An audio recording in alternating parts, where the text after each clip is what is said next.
Here is the TV I'm going to use.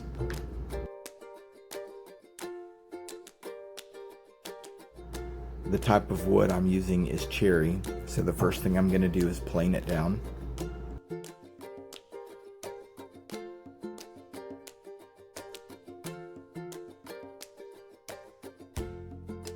Now I'm going to cut a straight edge on it.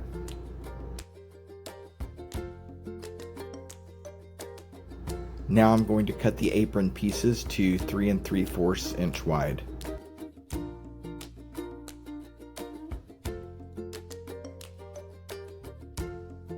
I'm going to use a miter joint with a slip tenon design for the corners. You could just as easily use a butt joint, which would save you quite a bit of work. Here I drew what the tenon will look like. It will hold the two pieces together.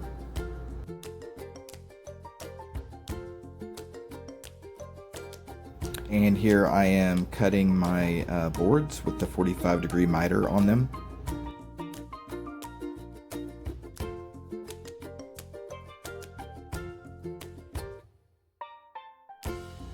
And now a test fit. I left a 1/4 inch gap on all sides. This is the bit that I'm using to cut the mortises. It's a straight bit. I believe it's 3/8 of an inch. This is some tenon stock that I had left over from some chairs I built. You simply cut the width that you want, the thickness that you want, and then you round the edges. Here I am determining the length that I want my tenons to be.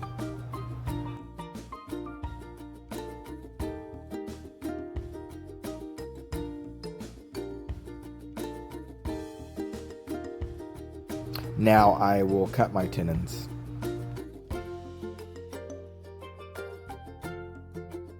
The tenons are 1 inches long, and so then I will take a setup block and I will set my router to a 1/2 inch depth.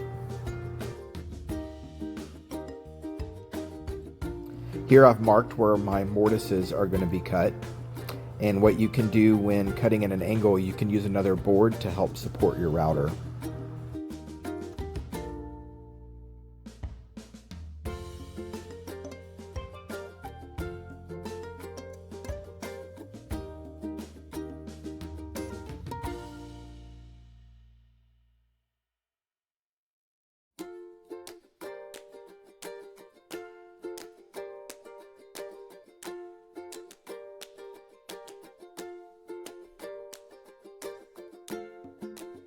Once you have one mortise cut, you can take your layout lines, put your boards together, and carry the layout line to the other board.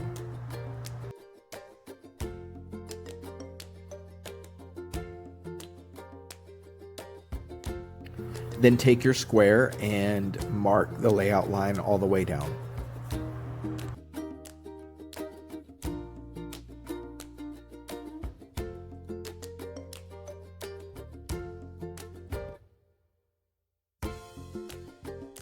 Now time to cut the accessory rail. I'm using a keyhole bit to do that.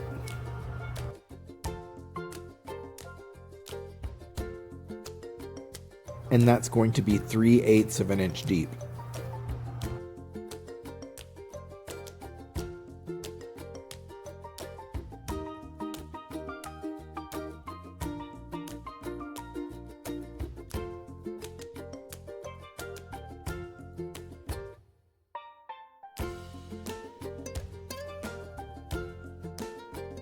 It helps to have a board clamped in place for your router to travel onto.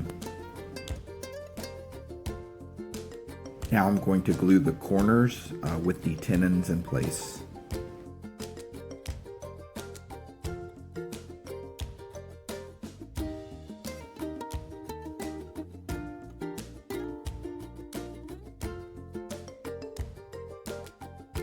I ended up using this type of corner clamp. It seemed to work best for this project.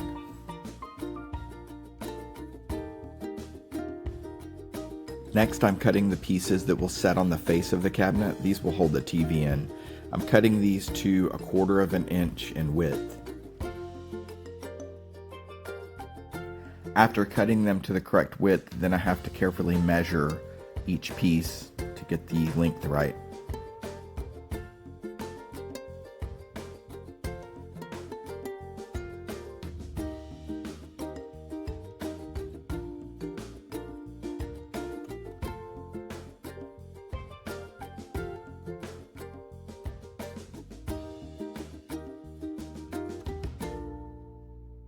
Next, I glue them in place.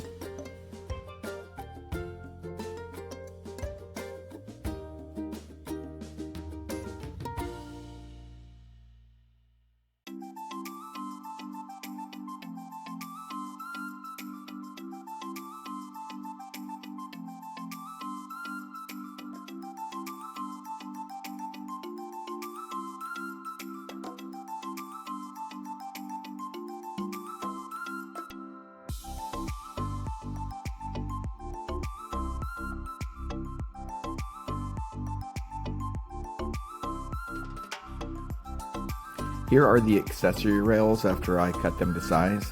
I used a Cove router bit to create the slot.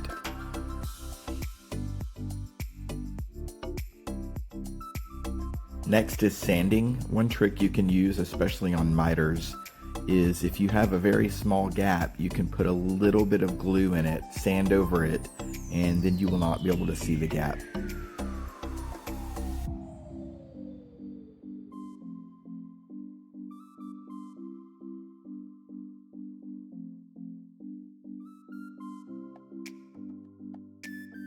Next, I use a 1/4 inch roundover bit to round over the whole outside of the cabinet.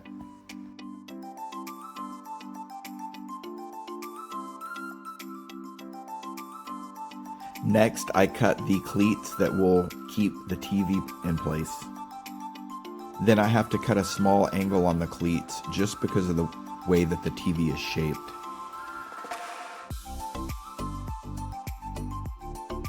Then I mark and pre-drill some screw holes. These will be at an angle.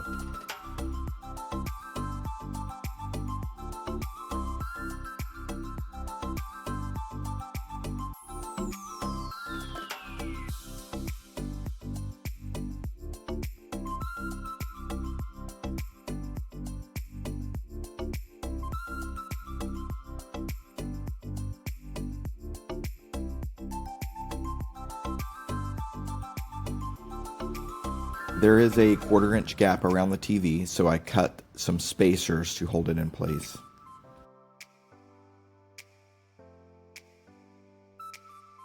I'm gluing the spacers in place with just very small dabs of glue.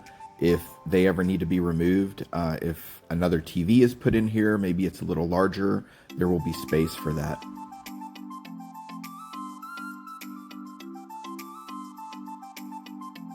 Then I will put a roundover on the accessory trays.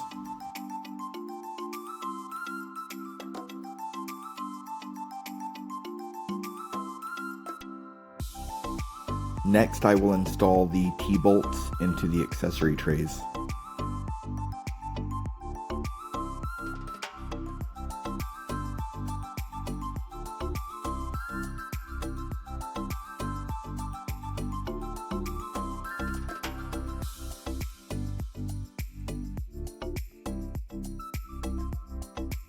Next, I will measure, then cut out some access slots at the bottom of the cabinet.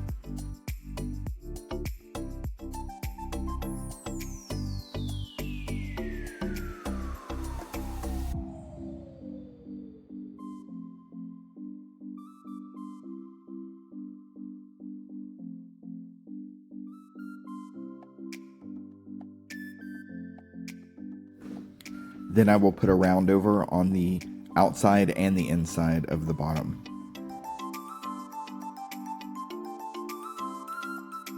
I sand everything starting with 80 grit, then moving to 120 grit, and then 220 grit.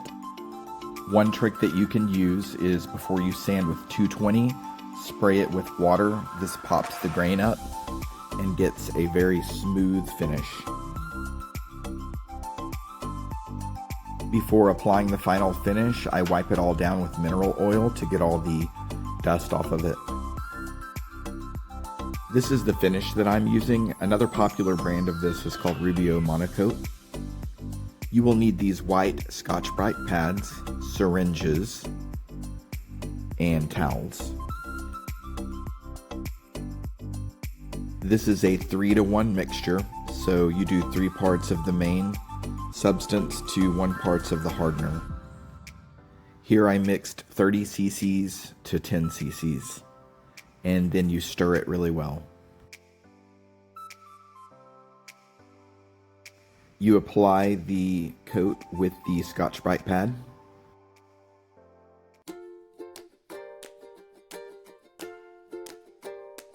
Then you take a second Scotch-Brite pad and wipe off the excess. Then you do your final wipe down with the towels. I have used polyurethane in the past. I've also used lacquer, and this finish is just much easier to deal with and looks just as good.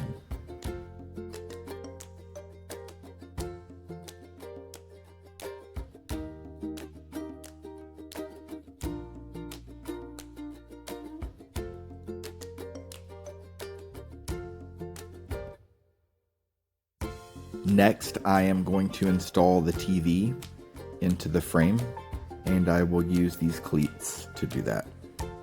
It's very helpful to use a clamp to hold the cleat in place.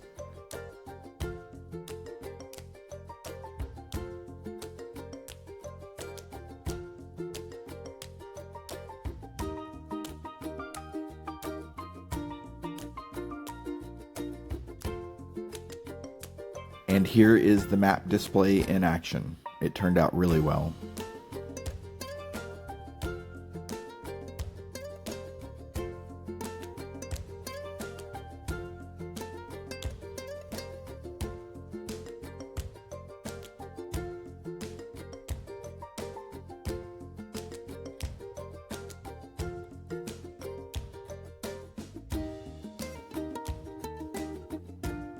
Here you can see the cleats hold the TV in very securely.